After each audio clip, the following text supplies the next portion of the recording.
दाखवतो ना काय कराल बुवा अशी काय ऍक्शन मारत होतो अशी काय जसं काय ह्याच्यात पोचत गेला मारत होता ना बुवा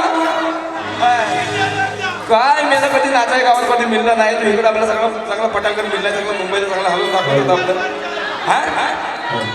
बुवा असं आलं किती गेलं किती आहे ना जे म्हणतोस ना अरे आले किती गेले किती संपने फरारा कालही होता आजही आहे आणि उद्याही राहील या महाकाळ बुवाचा जरा दाद करायचं नाही माझ्याबरोबर बुवा हा तू सांगतोस ना आता एक तुझा घेतो विषय बुवा आल्याने म्हणली बुवा इथे सर्कस काढली अरे हे समाज प्रबोधनाचं माध्यम आहे धर्म रक्षित है ना धर्म रक्षित रक्षिता की धर्माचं रक्षण करा धर्म तुमचं रक्षण करेल आणि म्हणून हिंदू संस्कृती महान आहे धर्म महान आहे त्याची ही लोककलेतून आपण निर्मिती करतो की आमचा धर्म काय श्रेष्ठ आहे ह्या आपल्या या गीतातून आपल्या काव्यातून आपण व्यक्त करीत असतो ते प्रदर्शन या ठिकाणी दर्शन घडवलं की हे हिंदू राष्ट्र होतं कालही होतं आजही आहे उद्याही राहिलं पाहिजे याला बोलतो येणे सर्कस म्हणतोस लाज वाटली पाहिजे भाड खाऊन तू हिंदू म्हणून तुला शोभतही बोलायला आहे ना आणि म्हणून माझं गीत होतं पांडुरंगासी बोले चंद्रभागा कधी होईल हिंदू जागा पांडुरंगासी बोले चंद्रभागा हे असं हिंदुत्व अरे हिंदुत्व रोमा शिकलं पाहिजे हिंदुत्वाचं आहे की नाही ही परंपरा आहे हे कल्चर लोकांपर्यंत पोहोचलं पाहिजे मला म्हणतो हिंदी इंग्लिश मिक्स करतो अरे मराठी भाषा सर्व भाषांचं मिश्रण आहे सर्वांना सामावून घेणारी माझी माई बोली आहे मराठी बोली आहे हा तू काही काही गोष्टी नाही इंग्रजीतल्या शब्दांना हटवू शकत नाही त्याला दुसरा शब्दच नाही हा आणि म्हणतो आता काय काय पुढे बोलतो ते लगेच शॉर्टकट घेतो बरं का हा आणि म्हणतो याचं खानदान काढी अरे खानदान काढण्याचं नाच आहे ना खुटीला लागलं त्या ढोलक्या खुटीला वाजतायत माझ्या बरोबर खानदान काढणाऱ्याचं हिस्ट्री विचारून बघ कोकणात बुवा तो काय सांगतो रत्नागिरी संगमेश्वर सगळा पट्टा फिरून बघ माझ्या बरोबर आहे ना खानदान काढणाऱ्याचं नाच खुटीला लागलं दोन काय खुटीला वाजताय माझ्या त्या नादाला लागू नको बुवा हा सरळ मार्गीच जाणार आणखीन बोलतो हा ह्याच्या बाईला काय बोलला आहे ह्याच्या बायकोला लागला घोडा माझं गाणं आहे हे कुठल्या शास्त्रात काय काढलं कुठल्या बायकोला लावलं मला काही कळलं नाही अहो निघून जाता वारीला याच्या बाईला लागला घोडा पुंडलिकाच्या बायकोचा विषय ती काय म्हणते पुंडलिकाला मला वारीला जायचंय पण ती चालत येणार नाही घोडा तिला घोडा लागला हे की नाही आम्हाला कार लागते टू व्हीलर लागते जायला तिला घोडा लागला हे असे शास्त्रातले विषय म्हणजे काय तुझ्याकडे शास्त्र शस्त्र आहे व्यवस्थित वापरता आलं पाहिजे बुवा उगाच भेटू नको आणि काय म्हणतो बुवा रायगडात फिरून इतिहास वाच हे सगळं माझं खारगावकर बुवा आहे त्यांनी मला तिकडं ऐकलं नाही त्यांच्या कोडगाव गावाला तिकडं भारी ठेवलेलं आहे सगळीकडे तू माझा इतिहास वाच तिकडे रत्नागिरीत येऊन आहे की नाही आणि काय म्हणतो मंगेश बुवाला वाघ म्हणतो तो वाघ हा आता हा ह्याला शेपटी पुढे आहे का माग आहे कुठल्या शेपटीचा वाघ म्हणायचा हा आता वाघ म्हणायला सांगायचो पहिल्यांदा पण आहे ना मम्मी गेली होती तिकडं का वाघोबा आलं होतं काय माहिती नाही माझ्या नादाला बुवा खरंच लागू नको आणि काय म्हणतो या लवड्या तुझ्या आईचा गो कुठं काय त्याचं कुठं काय शास्त्राचं काय होतं काय मला पण काय कळलं नाही ऐकायला आम्ही नाही जे बोलायचं ना ते शब्दाची गंमत करता आली पाहिजे बुवा आणि म्हणतो खरं कलाकार आहे माझ्या घरात बाकी खानदान माझे पण कलाकार आहेत आणि बुवा म्हणतो मुकुडं गातो फक्त मुकुडं अरे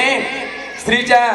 चेहऱ्यात सौंदर्य आहे मुखड्यामध्ये सौंदर्य आहे स्त्रीच्या चेहऱ्यात आणि गाण्याच्या मुखड्यात सौंदर्य आहे तेच महत्वाचं आहे बाकी सगळं हिस्ट्री असतं आहे की नाही आणि म्हणून त्या मुखड्यावरच आपण पाहतो ना स्त्रीच्या हे सौंदर्य आहे सामर्थ्य म्हणतात ना सौंदर्य आहे स्त्रीचं सामर्थ्य आणि सामर्थ्य हे पुरुषाचं सौंदर्य असतं बुवा आणि म्हणून आहे ना मुखडे मारतो का माझ्याकडे भरपूर देण्यासारखं आहे सगळे ओळी मोठ्या मोठ्या पण वेळ कमी पडतो आणि म्हणून या ठिकाणी कमी गाणी घेतली आणि म्हणतो स्वतः मी गाणी लिहितो बुवा ती पण असे कोणाची भाड्याची वापरत नाही बुवा कधीच वापरली नाही कधीच वापरणार नाही हे जे आहेत ना सगळे ज्यांचं फॅन मोठं मोठं म्हणतात ना त्यांना 2-2-4-4 कवी ठेवायची वेळ येते महाकाळ बुवाला अजून आली नाही स्वतःची निर्मिती आहे स्वतः डोका फेजावट करतो आणि या ठिकाणी आता फक्त 2च गाणी घेणार आहे आणि या ठिकाणी भारी संपूर्ण ह्याला म्हणतो मंग्या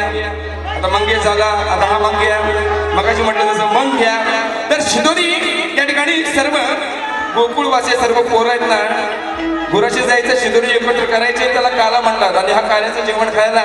स्वर्गीचे देव सुद्धा मासे बनून या ठिकाणी यमुनेच्या पाण्यात यायचे. हे आम्हाला उष्ट तरी खाता येईल, आहे की नाही? हात शेवटी श्रीकृष्णाने सांगितलं, हात पण धुवायचे नाही पाण्यात, देव खातील, आहे की नाही? देव तृप्त होतील, आहे की नाही? तर असं तर तो म्हणतोय, एक म्हणतोय, तू जेव्हा मागशील ना तेव्हा माझ्याजवळ आहे, तुम्ही मग घ्या. आता कशाला घेता? श्रीकृष्ण काला करू दे, तेव्हा घ्या, मग घ्या, आहे ना? आईने दिलेली जवळ आहे ना, आईने दिलेली जवळ आहे ना, हा तुझी आहे ना, तुझीच आहे ना आईने दिलेली, मग घ्या. आता कशाला घेता? कसं घेतो बघा. कावळा बोलतो कोकिळ गाव गाव करी, करू दह्यात धाचा, करू दही भाताचा काला, जेव्हा सांगशील तू श्रीरंग्या, ठेवली आईनं दिलेली शिदोरी, हाय जवळी तुझी रंग्या, ठेवली आईनं दिलेली शिदोरी, हाय जवळी तुझी रंग्या. आता कशाला घेता? आहे की नाही? हा करू दही भाताचा काला, जेव्हा सांगशील तू श्रीरंग्या, ठेवली आईनं दिलेली शिदोरी, हाय जवळी तुझी रंग्या, ठेवली आईनं दिलेली शिदोरी, हाय जवळी तुझी रंग्या, ठेवली आईनं दिलेली शिदोरी, हाय जवळी तुझी रंग्या.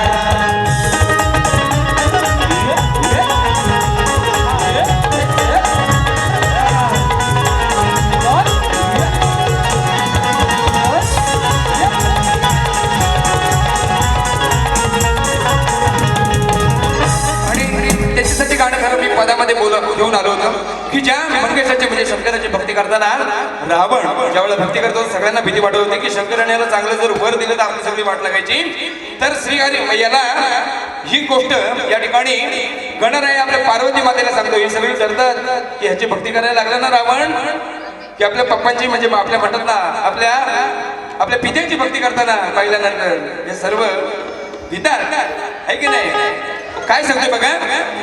आणि म्हणून आता काही विषय मंगेश भावांचा काही दुसरा मंगेश भाऊ कुठं आमच्या आईने तिकडं कुठंच नाही त्यामुळे मंगेशसाठी लिहिलेला विषय आपला त्याचा मुकडाच घालतो आहे की नाही. बुवा मुकड्याचा आहे की नाही मुकड्यावर सगळं असतं बुवा आणि म्हणून मुकडे मारतोय कमी आहे आणि मलाही जायचंय. कसं घेते आई माझी राई देवी मती सांगी हा गणराया लंकाधीश नरेशाची हो सारच डरती करताही भक्ती आई जाऊतो या मंगेशाची सारच डरती करताही भक्ती आई जाऊतो या मंगेशाची.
घाणेकरांसाठी लिहिलेलं फक्त 2 ओळी घेऊन या ठिकाणी समर्थ करतो. वेळ फार कमी असतो म्हणून या ठिकाणी घेतोय.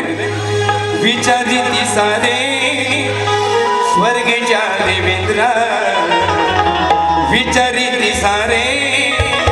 स्वर्गेच्या देवेंद्रा बोलविली कवी रामचंद्र बोलविले सांगना कवी रामचंद्र बोलविले सांगना कवी रामचंद्र